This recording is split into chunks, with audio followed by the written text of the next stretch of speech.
Hi folks, welcome to Blue and Gold Talk. The video on the channel, if you're new, is... That's right. Anything Sabres related. That's right. All right, so I want to get into a potential trade, guys. Because how many times, I want to jump on this because it bothers me, okay? How many times have we heard on other channels that we are targeting Pettersson, okay?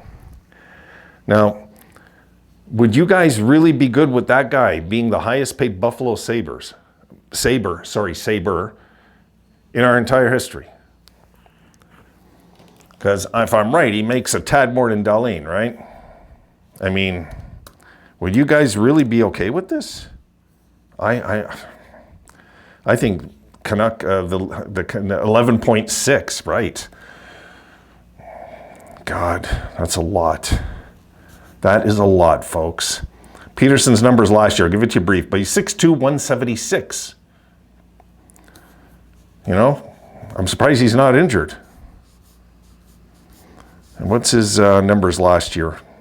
64 games, 15 goals, 30 assists, 45 points. He had 18 minutes, about 19 minutes of ice time a night, 1840. A -10 for the season. That, to me, is not an $11 million player. 2 years previous, 39 goals, 63 assists, 102 points. Look, Vegas went and got Eichel when what? He had 2 goals that year with us in 30 games or whatever it was. So I can't be a hypocrite and say this guy can't return to form. The Sabres score goals. This guy probably would return to form. But it's that's insane money, the $11.6 million. We're counting on this guy to be our offensive superstar to bring us to a Stanley Cup. That's what we're doing if we give him all the cash. He's the man all of a sudden, up front. I don't know about that, guys. I don't know. That's a lot, you know, unless they eat some of it. Then I'm good. You know, if they can eat like, I don't know, 3 million of it, you know, 8.6 is a lot. 11, that's a lot. But I got my eye on something else. So this would cushion the blow for me, okay? If we could get this guy.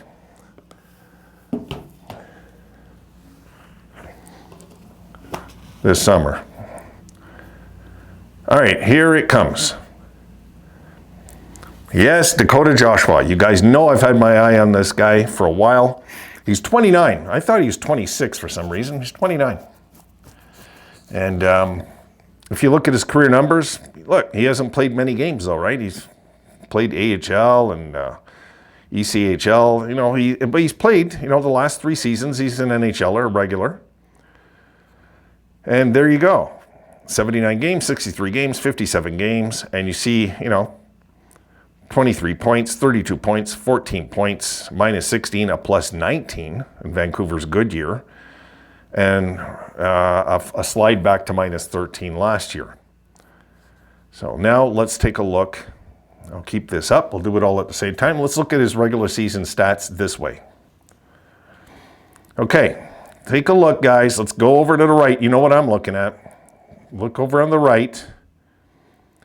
And the 4th column before the end, hit. Okay, his hits since he's a Canuck. 79 games, 222 hits. 63 games, 245 hits. 57 games, 193 hits. For his career, his entire career, because with St. Louis, look, 30 games, 77 hits, 12 games, 23 hits. The guy's just a hitting machine, right? If you look, 241 games. He's a career -7. But in 241 games, he has 760 career hits. Takeaways, 81. Giveaways, 82. So there's no massive issue there. Now, let's take a look at the playoffs. Okay, St. Louis, he played 1 game. Played 8 minutes, 2 hits. Okay, no surprise. Then, in 2023-24, he played 13 games. He had 4 goals, 4 assists in the playoffs, a +1. And look, he didn't take dumb penalties. That's one thing I should talk about before I close this video. He does not take dumb penalties. If you look at his career in penalties too, not a lot. But look, in 13 games, he had 74 hits. 74 hits. That is more than what? That's like 6 a game, just under. So 14 career NHL games, playoff games, 76 hits, you know? It's pretty awesome, guys. It really is. So 74 hits in 13 playoff games. Yeah, I would like this guy on my team. This is exactly what we need.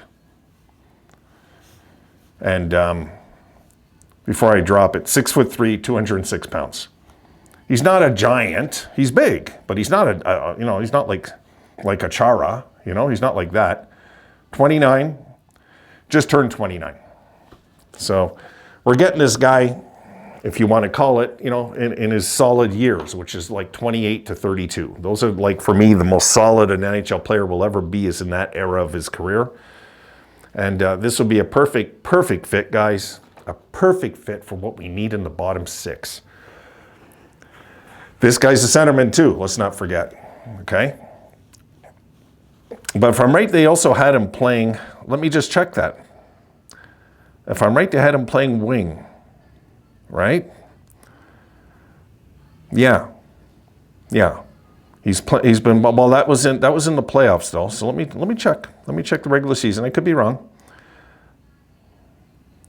Yeah, he plays mostly wing. But his career on faceoffs is he's 53%. He's won 157, he's lost 139. So he does do faceoffs. But yeah, I recall him in that playoff series when I was watching him. I was watching that Canuck team was a good-looking team there 2 years ago. It'll be 2 years ago this year. They could have went deep. They really could have. That team, Tocchet had them going. He did. So, hey, look, I want to just go to cap. Let me go to cap wages and give you his cap hit. $3.25 million for the next 3 years, guys. Please get him. Please get him. Adams, if you're drunk and you ran into my video, please get him. It is hot in here, guys. I'm not going to talk too much longer. This is exactly what the doctor ordered. This is exactly what this team needs. This kind of player, okay? And he's basically drafted as a centerman, right? So we can try him at center. It doesn't matter. You just put him you slot him in the bottom 6. It doesn't matter. It's like Krebs. You can put him in the center, or you can put him on the wing. He's that type of guy. If we could get a guy like this in the lineup, my goodness, you know, how hard we just become harder to play against. That's what I want. I don't want the razzle-dazzle flashiness, guys. I want to be a team that's hard to play against. Very hard to play against. People come into Buffalo years ago and they'd be like, you know, when you had to go up against Ray and May and Donnelly and all these guys, and oh my goodness, you don't want to do it, you know? You don't want to have to go there and play these guys because you can get hurt. And I'm not saying we'll ever be like that again, but I want to get this team to that point where teams are just uncomfortable coming in to our home ice. It's got to be. That is something I couldn't understand how Granato couldn't address that as a coach. Okay, he had the team 91 points, and if he would have just had the team more aggressive at home, they would have been a better home team that year. But I'm not going to whine and complain about yesterday and all these things that happened once upon a time. Those days are gone now, and I hope we learn from them. I hope management learn from them. I hope they understand that we have to get this team rock solid mean. And this would be a step in that direction. You only need a few. You don't need like 12 forwards that are all mean and crazy. That's what the Philadelphia Flyers did, though, in the 1970s. That's what they did.